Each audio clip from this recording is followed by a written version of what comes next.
যদি বলতে চান তাহলে ওমর রাদিয়াল্লাহু আনহুর এই স্টেটমেন্ট শুনেন। তিনি বলেছিলেন যে ইরাকের ফোরাত নদীর তীরেও যদি কোনো ছাগলের বাচ্চা যদি না খেয়ে মারা যায়, আমি ওমর ভয় করি যে আল্লাহ পাক কিয়ামতের দিন আমাকে জবাবদিহি করবেন। তাহলে কোনটাকে আপনি গণতন্ত্র বলছেন, কোনটাকে ইনসাফ বলছেন? পৃথিবীর কোন অমুসলিম পর্যন্ত অস্বীকার করতে পারবে না উমর রাদিয়াল্লাহু আনহুর 10 বছরের খেলাফত ছিল বিশ্বের শ্রেষ্ঠ শাসন ব্যবস্থার একটা। কেউ অস্বীকার করতে পারবে? তারপরেও সেটা আমরা মানছি, খাতা কলমে লিখছি, পরীক্ষা পাশের জন্য লিখছি, বাস্তবে কোনো ইমপ্লিমেন্ট নাই। ইমপ্লিমেন্টের প্রশ্ন আসলেই ভয় দেখানো হয়, ভারত আমাদের উপর খেপে যাবে। আমাদের সাথে আল্লাহ আছেন, আমাদের সাথে রাসূলের সুন্নাহ আছে, আর আমরা তো জীবন দেওয়ার জন্যই জন্ম নিয়েছি। আমরা তো একটা শাহাদাতের জন্য সারা দিন রাত দোয়া করতে থাকি আল্লাহর কাছে। তাহলে কাকে ভয় পাচ্ছি আমরা?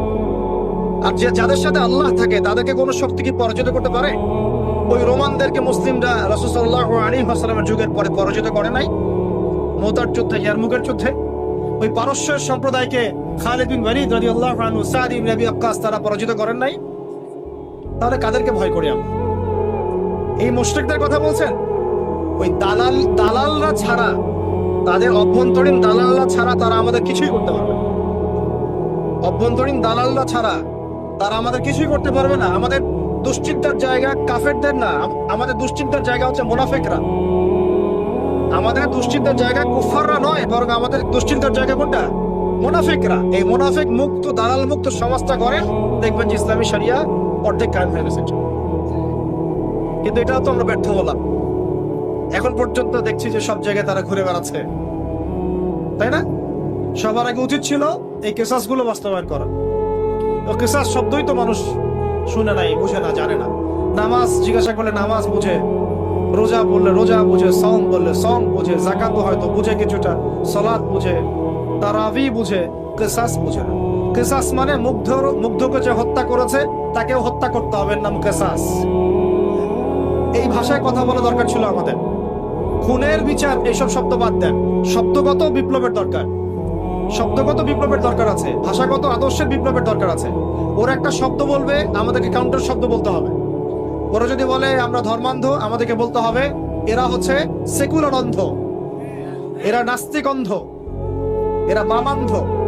ওরা যদি আমাদেরকে মৌলবাদী বলে, আমরা ওদেরকে কাউন্টার শব্দ প্রয়োগ করব। ওরা আমাদেরকে বলে কি বলে, আর কি কি শব্দ বলে বলেন? হ্যাঁ, জঙ্গি টঙ্গি বলে, আমরা বলবো এরা দালাল। এরা কি? এরা দালাল। ওরা যদি কাউকে জঙ্গি বলে, আমরা বলবো সে মুজাহিদ। সে কি? মুজাহিদ। ওরা যদি বলে ইসলামী আইন সেগুলো শেখেলে, আমরা বলবো ইসলাম চির আধুনিক, ইসলাম চির আধুনিক। ওরা বলেছে আমাদেরকে যে হত্যার বিচার। হত্যার বিচার শব্দ তো অতটা মনের মধ্যে আঘাত করে না, কিসাস শব্দ আঘাত করে। কিসাস আল্লাহর দেওয়া শব্দ।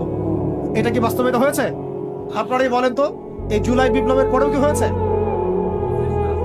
এই যে জিনিসগুলো কেন হচ্ছে না, কেন হবে না? কারণ আমরা ইসলামী শরিয়া বা ইসলামী আইনটাকে বাস্তবায়ন করতে পারি। ইসলামী শরিয়া আইন থাকলে এটা ইনস্ট্যান্ট ব্যাপার ছিল, ইনস্ট্যান্ট। দেন কেসাস। খুন করেছো, ধরে নিয়ে আসা হবে, তার পরিবারকে আনা হবে, আর হত্যাকারীকে আনা হবে, পরিবারকে জিজ্ঞাসা করা হবে তোমার ওই সন্তানকে অমুক হত্যা করেছে, সাক্ষী আছে, প্রমাণ আছে, সব আমাদের কাছে দলিল প্রমাণ মওজুদ। তুমি কি তাকে মাফ করতে চাও? তুমি কি তাকে মাফ করে মুক্তিপণ নিতে চাও, না তার কেসাস চাও? দুইটা অপশন দেওয়া হবে। যদি পরিবার বলে যে আমি মুক্তিপণ চাই, আমাকে 100 উটের মূল্য দিলে হবে বা এটা, তাহলে ওই ব্যক্তির বেঁচে থাকার সুযোগ আছে, ও ছাড়া পেয়ে গেল। যে খুন করেছে সে মাফ পেয়ে গেল, কারণ পরিবার তাকে মাফ করে দিয়েছে। অনেক ঘটনা এমন ঘটেছে যে হ্যাঁ, আমি তাকে মাফ করবো যদি সে কোরআনে হাফেজ হয়। তাহলে জেলখানায় গিয়েছে, পুরো কোরআন হিফজ করেছে, তারপর সে ছাড়া পেয়েছে, এমন ঘটনা ঘটেছে ইসলামী শরিয়ার মতো।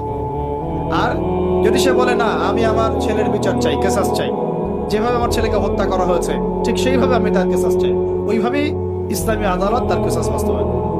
একেবারে কোর্ট মার্শাল শেষ, এত সময় লাগে না। চুরি করেছে প্রমাণিত হলে জুমার নামাজ শেষ, চোরদেরকে সামনে রাখা হবে, চোখ বন্ধ করে চোখ বেঁধে ফেলা হবে, হাত রাখা হবে, বাকি যারা ল বাস্তবায়ন করবেন তারা থাকবেন, উপস্থিত কিছু জনতাও থাকবে। ইনস্ট্যান্ট কবজি পর্যন্ত হাত কেটে ফেলা হবে, চোরের বিধান শেষ। জনগণ দেখলো চুরি করলে এই বিধান, আরো কি চুরি বাড়বে না কমবে? নিশ্চয়ই বাড়বে। কি মনে হয় আপনাদের? জেনা করেছে, যেটা জেনা একদম কমন আমাদের সমাজে, জেনা রন্ধ্রে রন্ধ্রে ঢুকে দেওয়া হয়েছে। কি স্কুলে, কি কলেজে, কি ইউনিভার্সিটিতে খালি জেনা আছে। এটার শাস্তি 100 বেত্রাঘাত, তাও জনসম্মুখে। প্রমাণিত হয় অবিবাহিত পরকিয়া, দেবর ভাবি, শালিদুলা ভাই চলতেছে না এগুলা? কম না বেশি বলেন? প্রচুর প্রচুর, আশঙ্কাজনক। এগুলোর বিচার হচ্ছে কোমর পর্যন্ত মাটিতে পুঁতে রজম করা, পাথর নিক্ষেপ করে হত্যা করা। আল্লাহ নবী সাল্লাল্লাহু আলাইহি ওয়াসাল্লাম নিজে এগুলো করেছেন, নিজে। তো এই সুন্নাহগুলো কোথায় জাদুঘরে থাকবে? যদি ইসলামী রাষ্ট্র ব্যবস্থায় শরিয়া পর্যন্ত আমরা যেতে না পারি, এগুলোর বাস্তবায়ন কখনোই হবে না, কখনোই হবে না। এগুলো কোরআনেই থাকবে, হাদিসেই থাকবে, পাতার মধ্যে পড়েই থাকবে, আমরা বাস্তবায়ন করতে পারবো। আর বাস্তবায়িত না হলে সমাজ কখনোই পাপমুক্ত এবং জুলুম মুক্ত হবে না।